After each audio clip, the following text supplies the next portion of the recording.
Have you ever said yes out of a desire to be loved rather than saying yes out of a place of love? We want to be helpful and kind, not selfish or unloving, but we can neglect our own needs because of a fear of disappointing others. But we end up pleasing people instead of pleasing God. Hi, I'm Crystal Storms, an author and artist. Welcome to the Heart Rest Podcast. You're listening to episode 14. My prayer with this podcast is that it helps you exchange your weariness for oneness with Christ through biblical encouragement and practical tips so you can find rest close to His heart. If you struggle with overwhelm, weariness, or you just need the simple reminder that His grace is enough, you're in the right place for encouragement to rest in Christ. Listen in. People-pleasing gets a bad rap, but most of the time, people-pleasing looks like the people around you being pleased with you. Sounds good to me. Volunteer roles get filled. Everyone does their part. It all works great until it doesn't. I've said yes because I had space on my calendar. I've said yes because I wanted to be a good Christian, a good friend, a good coworker. I've also said yes because I wanted to be liked or fit in. Galatians 1:10 asks, am I now trying to win the approval of human beings or of God? Or am I trying to please people? If I were still trying to please people, I would not be a servant of Christ. Some make saying no sound simple.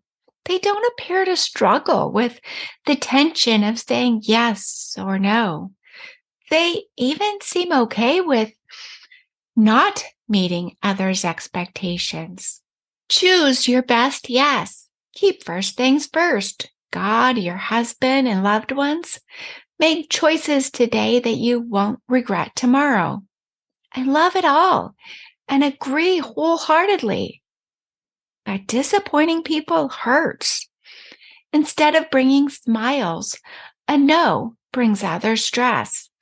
You can see the look on their face. They were counting on a positive response. Disappointing others confirms the belief that I'm not enough.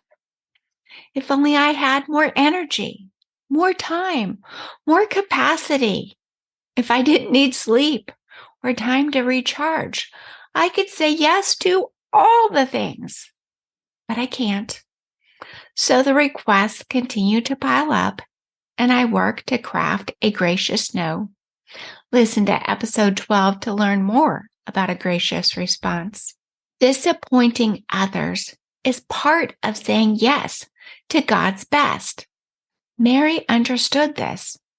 To set the scene, in the previous chapter, Jesus raised her brother Lazarus from the dead. Luke 12:1-8 reads, Then 6 days before the Passover, Jesus came to Bethany, where Lazarus, who had been dead, whom He had raised from the dead.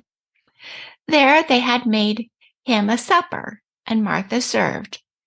But Lazarus was one of those who sat at the table with Him. Then Mary took a pound of very costly oil of spikenard, anointed the feet of Jesus, and wiped His feet with her hair. And the house was filled with the fragrance of the oil. But one of the disciples, Judas Iscariot, Simon's son, who would betray Him, said, Why was this fragrant oil not sold for 300 denarii and given to the poor? This he said, not that He cared for the poor, but because He was a thief and had the money box, and He used to take what was put in it. But Jesus said, Let her alone. She has kept this for the day of my burial. For the poor you will have with you always, but me, God, you do not have always. Mary disappointed others when she anointed Jesus' feet with perfume. Judas was quick to point out what her gift to Jesus cost and who it could have helped. The text doesn't say what the others in the room thought, but it does say what Jesus thought, and he approved of what she had done. Mary had a practice of going against the norms. She had sat at Jesus' feet and learned to honor him at any cost.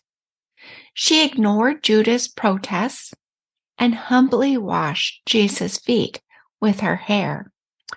Biblical commentator David Guzik writes, Luke 10:39, Mary sat at Jesus' feet and learned. John 11:32, Mary fell at Jesus' feet and surrendered.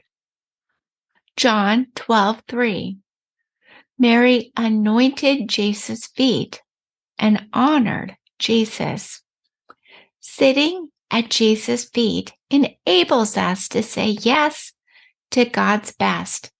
Then we can ignore the protests of others and keep Christ first, disappointing others instead of disappointing Him. Through Mary, we learn other people's response is not our responsibility. Obedience is. There are certain things God has called each of us to do. People He has placed in our lives, those we are called to serve. Disappointing others is part of saying yes to God's best. So let's sit at Jesus' feet so we can say yes to His best. Each episode, I want to offer you a question to journal about or simply contemplate. What truth helps you let go of others' expectations and keep God first? Thank you for listening to episode 14 of the Heart Rest podcast. I hope this simple encouragement of sitting at Jesus' feet so you can say yes to His best can help you cultivate a rhythm of rest. Because while it's true that life is complicated, our hearts find rest when we keep first things first and release the rest. As always, you can find me online at crystalstorms.me, where you can also find a blog post of this and every episode. Instagram is where I hang out the most. Find me at crystal_storms. I would love to see you there. And if you haven't subscribed to the podcast, make sure to do that. And it would mean so much to me if you would rate and leave a review. Reviews help listeners find shows that will be a benefit to them. Thank you for your help in spreading encouragement.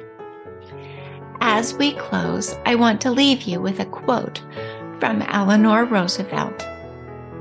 Do what you feel in your heart to be right, for you'll be criticized anyway. Thank you for listening, sweet friend. Until next time, rest in Christ.